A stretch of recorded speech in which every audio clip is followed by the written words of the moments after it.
श्री स्वामी समर्थ. कसे आहात सगळे?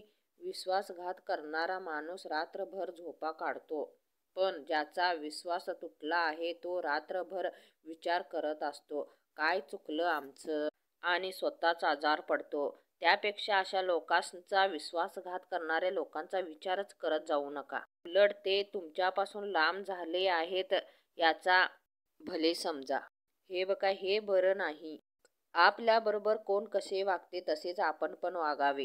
कारण त्याचं कर्म त्याच्याबरोबर आणि आपलं कर्म आपल्याबरोबर.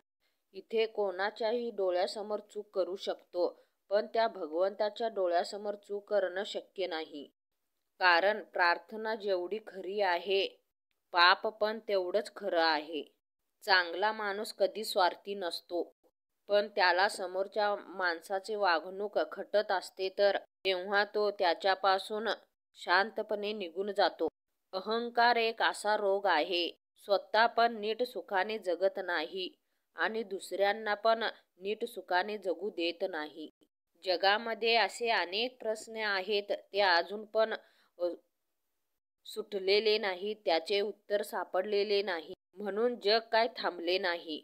कारण विचारशक्तीपेक्षा देवशक्ती जास्त श्रद्धेची आहे. या जगामध्ये विष आणि अमृत एका ठिकाणीच असते. ते ठिकाण म्हणजे जीभ. चूक सगळ्यांकडून होतेच, पण चूक झाली म्हणून माफी मागावी. आमच्या मागे आमच्याबद्दल बोलतात म्हणून जास्त टेन्शन घेऊ नका. कारण त्यांची हिंमत नाही की ते आमच्यासमोर बोलू शकतात. श्री स्वामी समर्थ. श्री स्वामी समर्थ.